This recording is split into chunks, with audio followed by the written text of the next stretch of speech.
I am Wilfred Chikbana, but not appear here as the bishop, the Catholic Bishop of Makurdi Diocese, the capital of Benue State in Nigeria.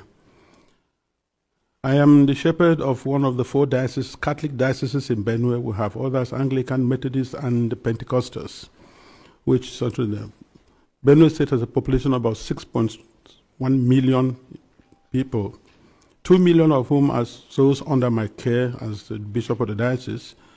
Benue State is about 98% Christian, with very few Muslims living in towns.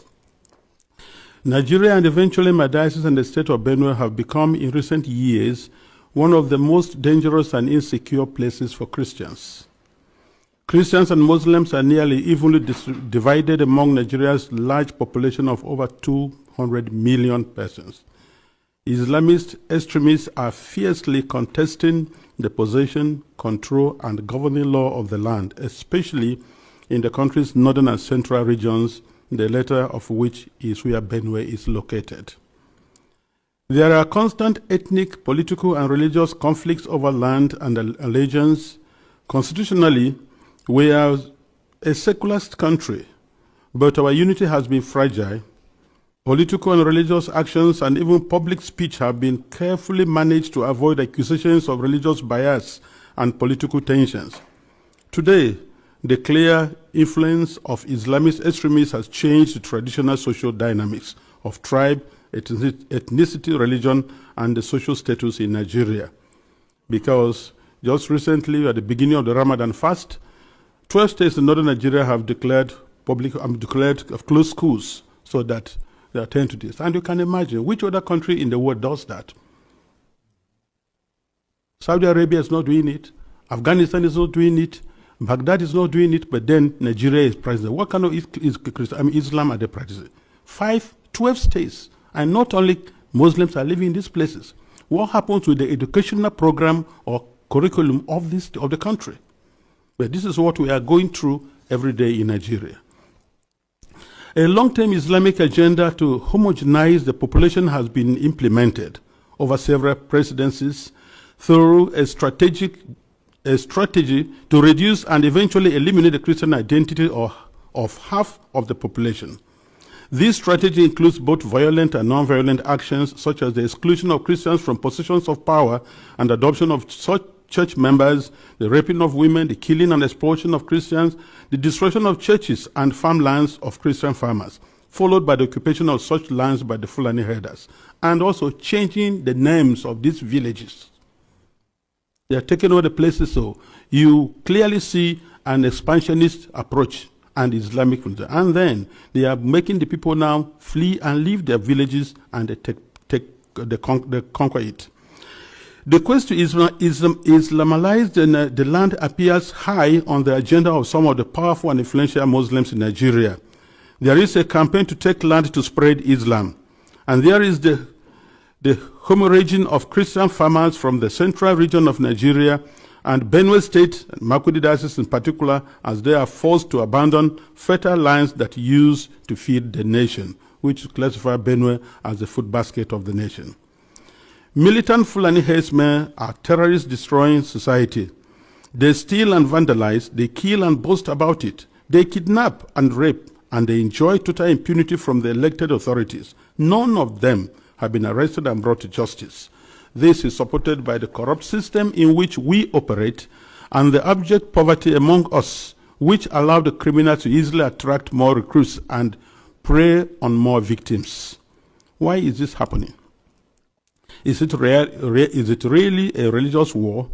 Like in the past, many jihadists are motivated less by religion than by spoils of war and use their religion to impose themselves. In my diocese, the spoils consist mainly of fertile, well-tended land organized around my parishes or so. The jihadists come and adopt and kill the priests, leaving thousands without support and basic human services. And of course, when they disperse the people, the inhabitants, or the citizens, or the people of the lands, they take over. And any attempt to go back and take care of your farms, surely you get killed. The Makurdi Diocese in Benue State has been the epicenter of the invasion by these herders, who are more like hired guns of cattle oligarchies, who manipulate religion to rally the headers to eliminate the Christian population and cleanse the land in the name of Islam. This objective is behind the relentless attacks against Benue's villages. When we call for help to the police and the army, they do not come. At the end of 2024, several villages were warned by the attackers of the upcoming violence, and the leaders called the police for defense ahead of time, but they did not come, and the Christian massacres, almost customary, took place, killing hundreds in Plateau and Benue, with the worst massacre claiming 47 people. The militant also burned down the 8 Catholic churches of St. Mary's Parish in the Diocese of Boko, which in Benue State, as well as the parish house, clinics, schools, and other houses. The militant Fulani herdsmen bear on defenseless villagers without consequences. They follow orders to conquer, kill, and occupy. They attack even those who have managed to escape into our IDP camps. Thereby, they have no place to run to. And it is unfortunate that the police system in Nigeria, orders have to come from above. And such that once there's a call, and they say they have never responded. And by the time they arrive, these people have left, and the people are now living in the pool of their blood. What I have recounted above is happening not only in Benue State. I believe our experience in Benue is symptomatic of what is happening elsewhere in large parts of Nigeria. The experience of the Nigerian Christians today can be summed up as that of a church under Islamist extermination. It is frightening to live there. Apart from the violent campaigns and attacks against Christian villages, there are now attempts by the Islamic Council of Nigeria and various Islamic groups to impose Sharia law on the Christian populations. Already, 12 states in the north of Nigeria are under this sectarian religious law, and attempts to extend the same to the south of Nigeria, which they have started. This month, governors in the north decided appropriately to close all schools and education institutions during the months of Ramadan, leaving millions of students without learning opportunity for 5 weeks. We live in fear because at any point it can be our turn to be killed, but to remain silent is to die twice. So, I have chosen to speak. I speak on behalf of the millions who are in the camps. In Benue State, in Makurdi Diocese alone, in my diocese, I have about 9 camps. 9. On the 5th of March, which was Ash Wednesday, we visited one of the camps, and many of my priests and religious went to the other camps, distributed them to begin the Ash Wednesday with our faithful who are there, because we are the voice of the voiceless. We have to talk for the defenseless. We have to talk about the weak and those who cannot talk about themselves. In one of the camps called the Mega Camp, there were over 3,000 inmates of that camp, and which was a record given to us by government. I speak on behalf of them and those children who have no husband, who have no father, and even their own voices taken away by the politicians who promised to help them, but have become the willing tools of the jihadists because they are talking politically correct statements, looking for next elections to come. I speak on behalf of those whose loved ones have been killed, but no one has even offered a word of consolation to them. I speak on behalf of the thousands of young girls who have been adopted and raped because no one, not even the media, mentions them anymore. Foremost, I speak on behalf of my flock who are unable to worship freely and unable to return to their ancestral farms and homes because that land has been ruthlessly taken from them by the armed herdsmen. And where they say they want to live in peace with the natives, if you must farm, you have to pay tax to hire the land which belongs to you. That is slavery, to say the least about it. As prosperous Nigeria is in the African continent, and I tell you, if there's outbreak of war in Nigeria, no country around us, Chad, Niger, Ghana, Guinea, Togo, no country can contain the population that will flee to these places. No country can be able to house over 5 million refugees. It's not possible because of that. And if 1 million refugees run to Chad and Niger, they'll collapse that country because there'll be no plan to take care of them. So we have to be very careful. Today, I urge you all to use every means within your mandate to start developing a strong and good relationship with Nigeria, where you know that when you speak of human dignity, You are also speaking of the same God-given right you believe is unalienable. Consider that Nigeria can be your ally, but it cannot be one where half the population is in the process of being murderously eliminated.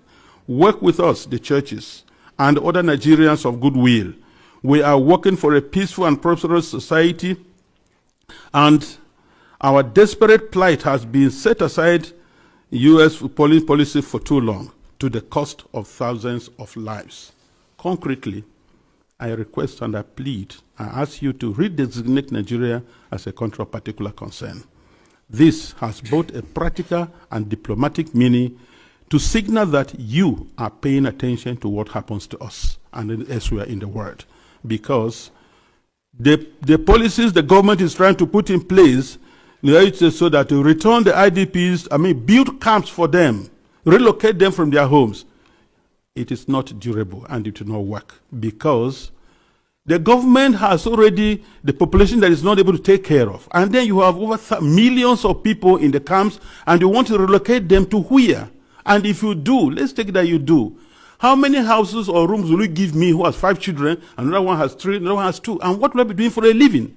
These people previously never begged anybody for food. They were managing their lives, training their children, and building their homes. So nobody should have deceived us on the guys that you're going to resettle the IDPs. They have no jobs. So where you say them, what will be their place? And by the way, the fundamental question remains, if you resettle them to other camps or build places for them, what happens with the ancestral lands? Who takes care of them? And this is whereby I feel the government is complicit on this issue. Because these terrorists, Fulanis, displace them, kill people, and then occupy the place, and then change names, nomenclatures of these towns. For what reason? So we want to let the people go back to their homes and help for them to rebuild their lives. I implore this august body to insist on the return and rehabilitation of all the IDPs to their ancestral lands, and not to relocate them to other constructed camps elsewhere, which is an invented solution now being pushed in the Benue State government. And I tell you, Nigeria government can do that once they have to be accountable. Because I know Nigeria, under the auspices of ECOMOG, was able to reinstate constitutional government in Sierra Leone and Liberia. And they can do that now. We have the capacity, but because the leaders that are not prepared. And I think that's whereby I look, it's not just conspiracy of silence, it is aiding, abetting, and supporting these terrorists to keep doing their work. This is my plea. Thank you very much.